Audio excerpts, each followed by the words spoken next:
बड़ी बात है। बहुत लोग आप ध्यान नहीं देते हैं इस बात पे।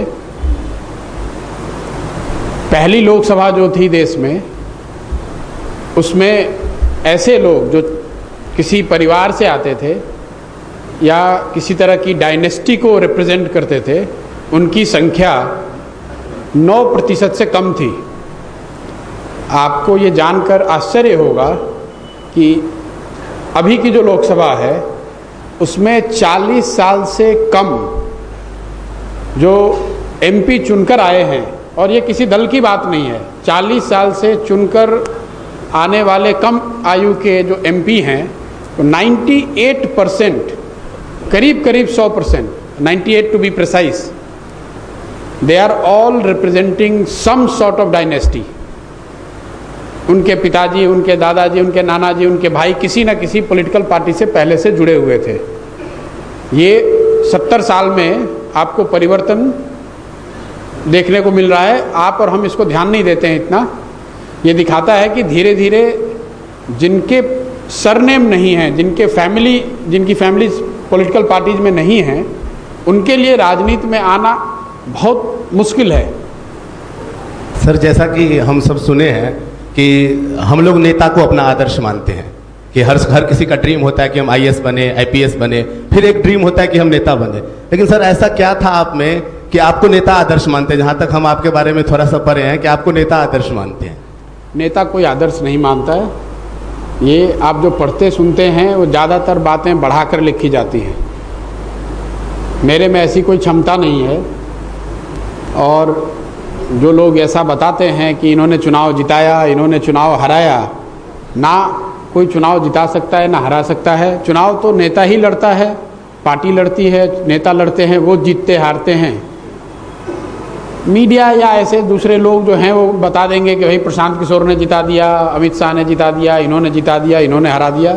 जिताना हराना जनता का काम है। आप हमारे जैसे लोग ऑन द मार्जिन चीज़ों को थोड़ा व्यवस्थित करने में अपना योगदान दे सकते हैं। ये आप बिल्कुल ही गलत फहमी मत रखिए कि मेरे जैसा कोई व्यक्ति, मैं या कोई दूसरा व्यक्ति किसी को चुनाव जिता या हरा सकता है। चुनाव हराना जिताना जनता का काम है। चुनाव लड़ते नेता हैं, पार्टी है, उनका जो भी प्रोग्राम है, जो भी उनका इक्वेशन रहा हो, हम लोग की भूमिका बहुत छोटी है, आपको दिखती बड़ी है। ऐसा कुछ नहीं है। और नेता कोई आदर्श नहीं मानता है, उसको तो यूटिलिटी दिखती है, भाई आएंगे काम कर लेंगे, उसका फ़ायदा हो जाएगा। जैसे हम लोग के समाज में बेटी की शादी होती है, कोई फुआ का लड़का आके काम कर गया तो जिसकी शादी हो रही है उसको पता भी नहीं है, और शादी होने के बाद उसको खोजेगा भी नहीं। तो हम लोग का तो ये है, आप आइए, आप जाते हैं, नारा लगाते हैं, काम करते हैं, जो जीत के जा रहा है उसको कोई फ़ायदा आपसे फ़र्क नहीं पड़ता है। उसका काम है, आपका फ़ायदा, आपने कंट्रीब्यूट किया, उसने फ़ायदा उठाया, वो आगे बढ़ा, नेता बन गया। आपको तो अपनी चिंता खुद ही करनी पड़ेगी। अगर आप ऐसा समझते हैं कि किसी का झंडा उठाने से, चाहे मेरा हो, मोदी का हो, किसी का हो, किसी के पीछे चलने से आप स्वयं नेता बन जाएंगे, तो बहुत बड़ी गलतफहमी है आपकी। आपको अगर कुछ राजनीतिक क्षेत्र में खुद के लिए करना है, वो चिंता तो आपको स्वयं से करनी पड़ेगी, और वो सही भी है। अब मोदी जी ये चिंता क्यों करें कि प्रशांत किशोर क्या बनेंगे? ये उनका काम भी नहीं है और मेरी अपेक्षा भी नहीं होनी चाहिए। मुझे अपनी चिंता करनी है, उन्हें अपनी चिंता करनी है। जब दोनों चिंताओं का अलाइनमेंट जब तक रहेगा तब तक साथ में काम करते रहेंगे। जब अलाइनमेंट खत्म हो जाएगा तो वो अपने रास्ते, हम अपने रास्ते।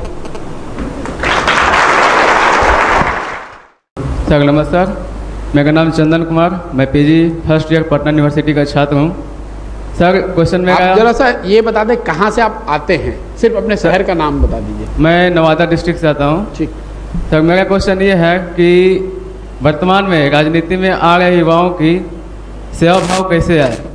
क्योंकि वर्तमान में जो आ गए हैं ये कहीं ना कहीं सेवा की त्रुटि हो गई, कहीं ना कहीं निस्वार्थ भाव से नहीं हो पा रही है। इसका क्या समाधान हो सकती है?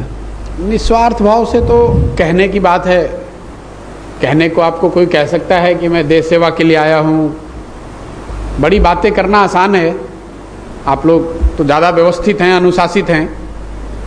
राजनीतिक क्षेत्र में बहुत रेयर और जब मैं कह रहा हूँ गंभीरता से, आप उसको समझ लीजिए, बहुत रेयर, और शायद ही कोई इंडिया में ऐसा दल है, नेता है, जिनके साथ काम करने का मौका मुझे भगवान की कृपा से पिछले 4-5 साल में नहीं मिला है।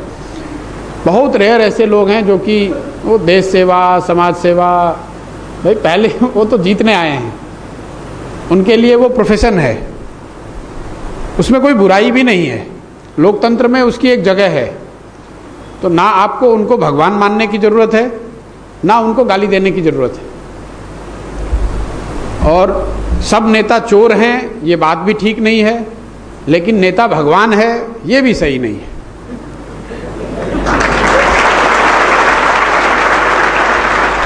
और कई जगह आपको जो नेताओं से आप मिलेंगे, लोग बात करते हैं कि भाई आपकी आइडियोलॉजी होनी चाहिए, और मेरा जवाब उनको ये है कि आइडियोलॉजी होनी चाहिए ज़रूर, लेकिन आपकी आइडियोलॉजी हो,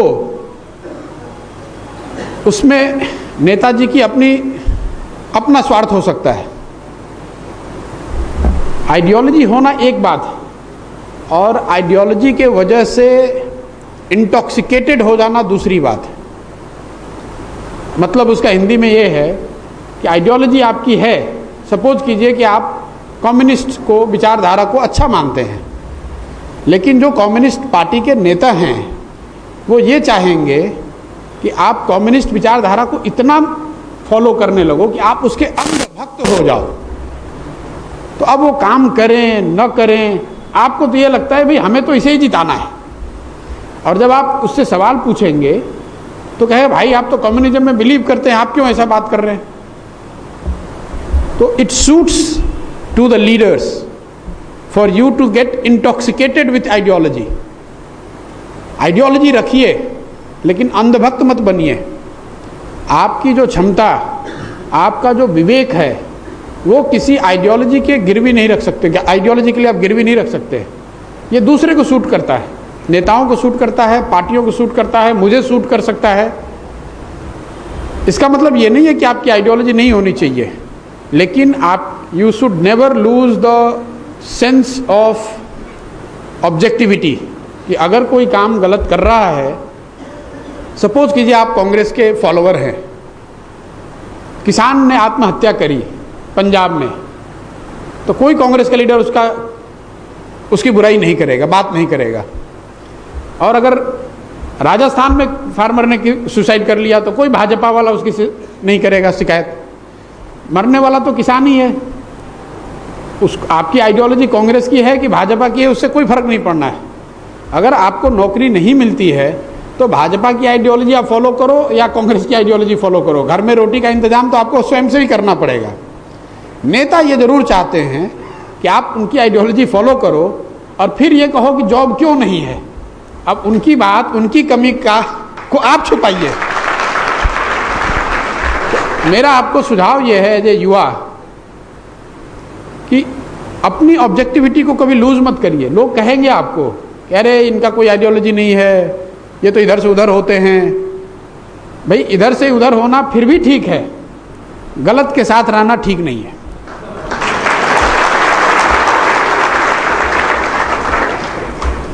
सर नमस्ते, मेरा नाम राजीव हुआ, मैं पटना से बिलोंग्स करता हूँ।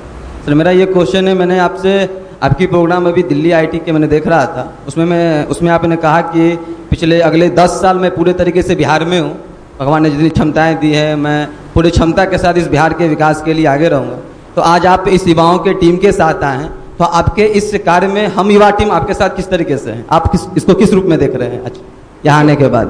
दिल्ली विश्वविद्यालय आईआईटी में सवाल ये था कि आप कहाँ से चुनाव लड़ेंगे, और सोशल मीडिया में आप एक कदम उठाइएगा, 4 कदम की लोग प्रेडिक्शन कर देते हैं। किसी ने कह दिया बक्सर से लड़ेंगे, किसी ने कह दिया सासाराम से लड़ेंगे, उस पर पूरा कार्यक्रम बना दिया, जजमेंट दे दिया, इक्वेशन बता दी, कितने ब्राह्मण, कितने यादव, कितने, मतलब पूरा जीत हार का पूरा इक्वेशन समझा दिया। मैंने वहाँ ये बताया कि मैं, और आपको भी कह रहा हूँ, मेरा लोकसभा राज्यसभा में जाने का कोई इरादा नहीं है और मैं नहीं जाऊँगा अगले 10 साल, कम से कम 10 साल से ज़्यादा हो सकता है, कम नहीं हो सकता है।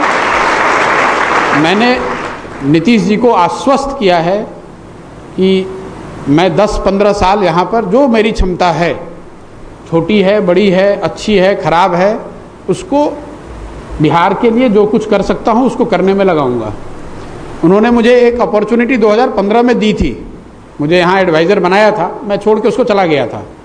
तो उनके मन में भी था भाई फिर आपको बुलाएंगे, फिर आप चले जाइएगा। तो उस नज़रिए से भी आपको भी और उनको भी आश्वस्त किया मैंने कि भाई 10 साल 15 साल जितनी भी ज़रूरत मेरी होगी मैं यहाँ रहूँगा, और अभी कहीं यहाँ से पार्लियामेंट वगैरह में जाने का कोई विचार नहीं है, ऐसा होगा नहीं। क्या करेंगे, मैं सरकार को रिप्रेजेंट नहीं करता हूँ, मैं सरकार में शामिल नहीं हूँ। आप भूले से भी ऐसा मत समझिए कि सरकार में जो हो रहा है वो मैं ठीक करा सकता हूँ, अच्छा कर सकता हूँ, खराब कर सकता हूँ, ऐसी मेरी क्षमता नहीं है।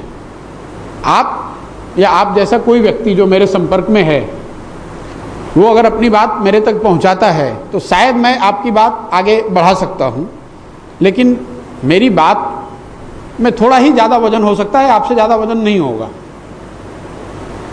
मेरा काम अभी राजनीतिक है और मैं कोशिश ये मेरी है कि कम से कम 1, 1.5, 2, 2.5 हज़ार युवाओं को मैं राजनीति में ले आऊं जो अभी पॉलिटिक्स में नहीं हैं।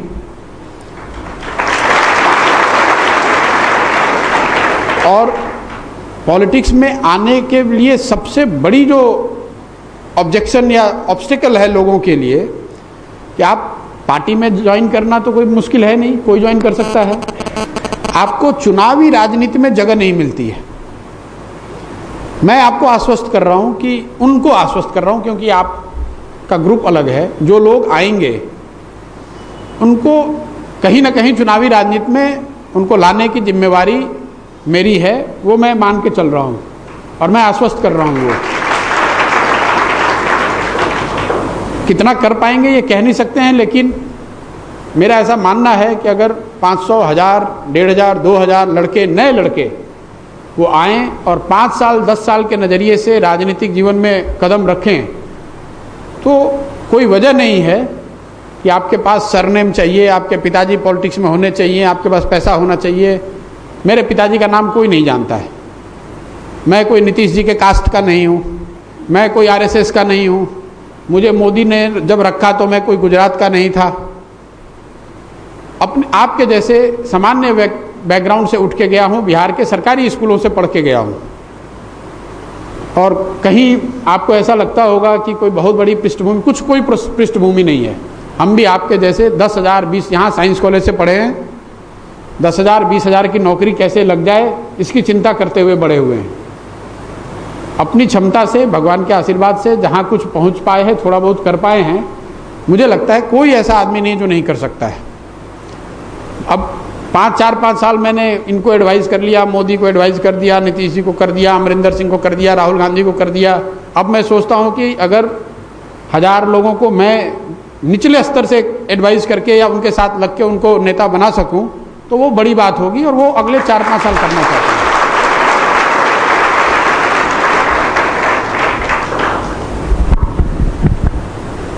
मेरा क्वेश्चन ये है सर कि आज राजनीति में आने के लिए युवा बहुत सारे गलत तरीकों का इस्तेमाल कर रहे हैं, जैसे जातिगत भेदभाव एवं आरक्षण के मुद्दे, क्या ये सही है सर? देखिए, जाति को लेकर आपके मन में भी कई तरह के विचार होंगे। बिहार के होने के नाते आप जब बिहार से बाहर जाते होंगे तो कई लोगों ने सुना होगा बिहार में तो बहुत जाति है। ये बिल्कुल ही सरासर गलत है। पहली बात, एज एन इंडियन, भारतीय होने के नाते जाति को लेकर बहुत डिफेंसिव होने की ज़रूरत नहीं है। वो इसलिए नहीं है, ऐसा नहीं है कि जाति प्रथा सही है गलत है, वो एक अलग डिबेट है, लेकिन विश्व भर में ये ह्यूमन नेचर है। सोशल कॉन्ग्रीगेशन, सामाजिक समूह जो है वो ह्यूमन नेचर है। अमेरिका में वो लैटिनो कहे जा सकते हैं, अफ्रीको अमेरिकन कहे जा सकते हैं, हमारे यहाँ यादव, कुर्मी, ब्राह्मण, भूमिहार कहे जा रहे हैं। ऐसा नहीं है कि ये सिर्फ भारत में है, किसी भी देश में आप जाएंगे तो सोशल कॉन्ग्रीगेशन इन सम फॉर्म और अदर इट डज एग्जिस्ट। जहाँ तक भारतवर्ष की बात है, बिहार में राजस्थान के मुकाबले गुजरात के मुकाबले, आंध्रा के मुकाबले, कर्नाटक के मुकाबले जाति प्रथा ज़्यादा है, ऐसी बात नहीं है। अगर ऐसा है तो हरियाणा में जाट आंदोलन तो जाट कर रहे हैं, गुजरात में तो पटेल आंदोलन कर रहे हैं, महाराष्ट्र में मराठा आंदोलन कर रहे हैं, आंध्रा में कापू आंदोलन कर रहे हैं, सीमांध्रा में दलितों में माडिगा और मालाज आंदोलन कर रहे हैं। कहने का मतलब ये है कि आप एज ए बिहारी कहीं जाते हैं तो ये एक क्लीसेड बन गया है बिहारियों को के लिए अपशब्द का उपयोग करना कि अरे बिहार में तो सब कुछ जाति ही है। ऐसा लग रहा है दूसरे राज्य में जाति है ही नहीं। सच्चाई ये है कि चुनाव लड़ने के लिए जितने जाति की कैलकुलेशन बिहार में की जाती है उससे कम कैलकुलेशन गुजरात में भी नहीं होता है, उससे कम कैलकुलेशन कर्नाटक आंध्रा में भी नहीं होता है। कुछ राज्य ऐसे हैं जहां सब नेशनलिज्म की भावना है, जैसे बंगाल, तो वहाँ बंगाली होना अपने आप में एक आइडेंटिटी है, भारतीय है उसके अंदर बंगाली है।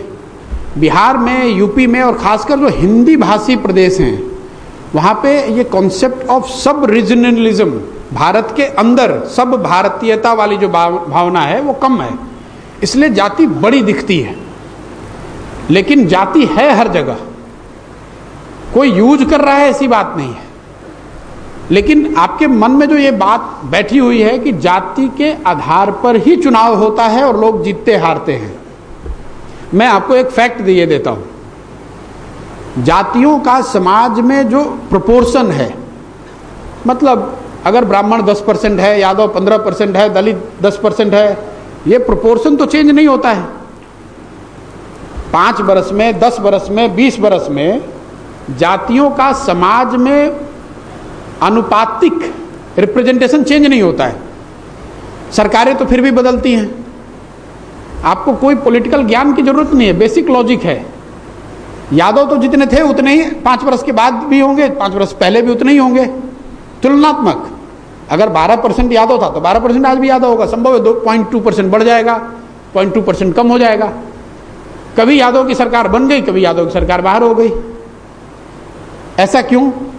ऐसा इसलिए कि जाति की बहुत महत्ता है चुनाव में, इसको इनकार नहीं किया जा सकता, लेकिन सिर्फ और सिर्फ जाति के आधार पर आप चुनाव नहीं जीत सकते। आप लोग जो केक खाते हैं, अगर केक पेस्ट्री के दुकान पर गए हैं तो जाति समझिए कि केक का बेस है, लेकिन ऊपर की जो टॉपिंग है वो गवर्नेंस भी है, चेहरा भी है, नैरेटिव भी है, मैनेजमेंट भी है। तो बिना टॉप के वो मिठाई अच्छी नहीं लगेगी, केक अच्छा नहीं लगेगा। इसलिए जाति रियलिटी है, रहेगी, लेकिन सिर्फ जाति के आधार पर कोई चुनाव जीत सकता है, राजनीतिक कैरियर बना सकता है, ऐसा अगर आप सोच कर चलेंगे तो मुझे ऐसा लगता है, जो मेरी छोटी समझ है, कि वो उसमें आपको बहुत सफलता नहीं मिलेगी। देखिए, ये समूह आध्यात्मिक है और आप मेरे से सवाल जो है वो सब राजनीतिक कर रहे हैं, तो मुझे लग नहीं रहा कि सही है गलत है, तो आप मुझे बताइएगा अगर मैं कुछ ज़्यादा पॉलिटिकल बात बोल रहा हूँ तो।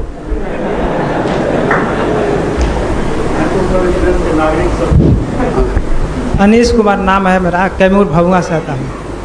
सर, राजनीति में मतलब वोटरों को खरीद लिया जाता है, पर सबसे दुखदायी होता है कि जब एमपी और एमएलए भी खरीदे जाते हैं, मीडिया में सुना जाता है। देखिए, जैसे जाति पे मैंने आपको कहा, किसी भी बात को आपको यहाँ भी बताते होंगे, किसी भी बात के गहराई में थोड़ा जानने की ज़रूरत है।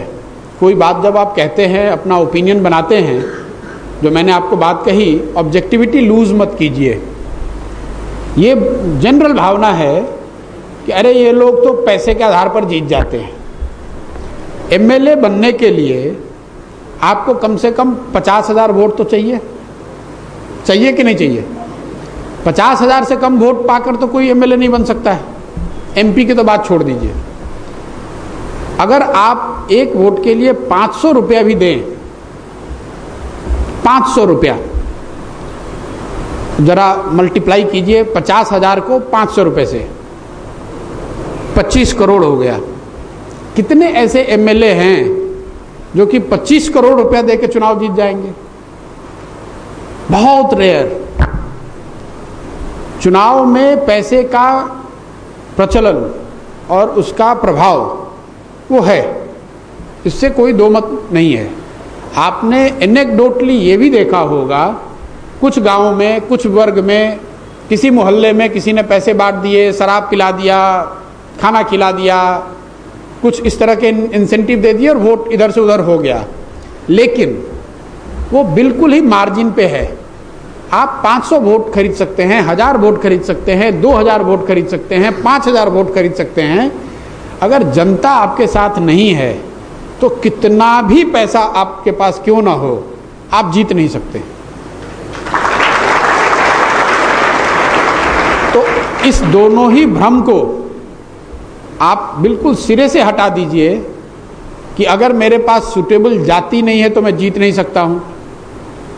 मोदी जी की तो कोई इतनी बड़ी जाति नहीं है, पूरे देश ने वोट किया है और इसी व्यवस्था के लोगों ने, जिनका जाति प्रथा में यकीन है, उन्हीं लोगों ने वोट किया है। नीतीश कुमार की तो कोई बहुत बड़ी जाति नहीं है, 15 साल से यहाँ रूल कर रहे हैं। तो आप अपने आप को कमज़ोर बता रहे हैं अगर ऐसा मानते हैं कि सब जाति के आधार पर ही होता है। और ये दूसरा भ्रम है कि सारा कुछ पैसे से मैनेज है, ऐसा नहीं है।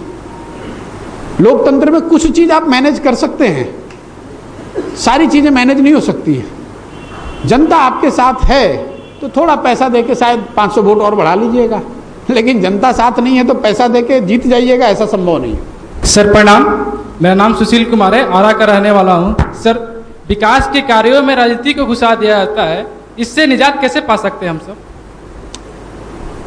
देखिए, लोकतंत्र है तो आप अपने मन से ये भावना हटा दीजिए कि राजनीति मतलब सब गंदा। प्लूटो का नाम आप में से कुछ लोगों ने सुना होगा, बहुत बड़े दार्शनिक थे। उन्होंने आज से सैकड़ों बरस पहले लोकतंत्र के लिए एक लाइन लिखी अंग्रेजी में,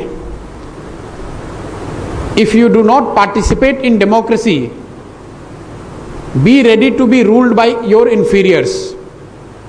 कहने का मतलब ये है कि अगर आप लोकतंत्र में भागीदार नहीं हैं तो इस बात के लिए तैयार रहिए कि आपसे बेवकूफ़ व्यक्ति भी आपके ऊपर आके आपका शासक बन जाएगा।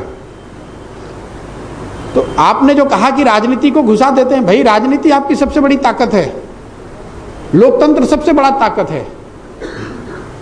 क्योंकि चाहे आप 10 रुपये कमाते हैं या 10 करोड़ रुपए कमाते हैं, सबकी ताकत एक वोट की है। और उसको अगर आप अपने विवेक से लगाएंगे तो उसका असर दिखेगा। एक शासक अगर राज्य में अच्छा हो तो उससे सारी व्यवस्थाएं बेहतर हो सकती हैं। कंपैरेटिव बेसिस पे सारी व्यवस्था अच्छी हो सकती है। इसका मतलब ये नहीं कि कल ओवरनाइट सब ठीक हो जाएगा, लेकिन चीज़ें बेहतरी की दिशा में बढ़ सकती हैं। एक शासक अगर खराब हो जाए तो आपकी क्षमता, आपकी विद्वता, आपके संसाधन सब कम पड़ जाएंगे। अब अगर सरकार रोड न बनाए तो आपके पास गाड़ी चाहे जो भी हो, आपको एक जगह से दूसरे जगह पहुंचने में तो उतना समय लगेगा ही, ज़्यादा समय लगेगा। इसलिए राजनीति कोई गंदी चीज़ है ऐसा मैं नहीं समझता हूँ। शायद मैं इसमें जुड़ा हुआ हूँ इसलिए मुझे ज़्यादा ऐसा लगता होगा, आपको भी। लेकिन मेरा ऐसा मानना है कि अगर आप और हम राजनीति में दिलचस्पी नहीं लेंगे, सब लें ऐसा ज़रूरी नहीं है, लेकिन जिनकी दिलचस्पी है अगर वो दिलचस्पी न लें तब तो सारे गंदे लोग ही आ जाएंगे। तो अगर आप अच्छा अपने आप को समझते हैं तो आपको तो और आना चाहिए, पार्टिसिपेट करना चाहिए।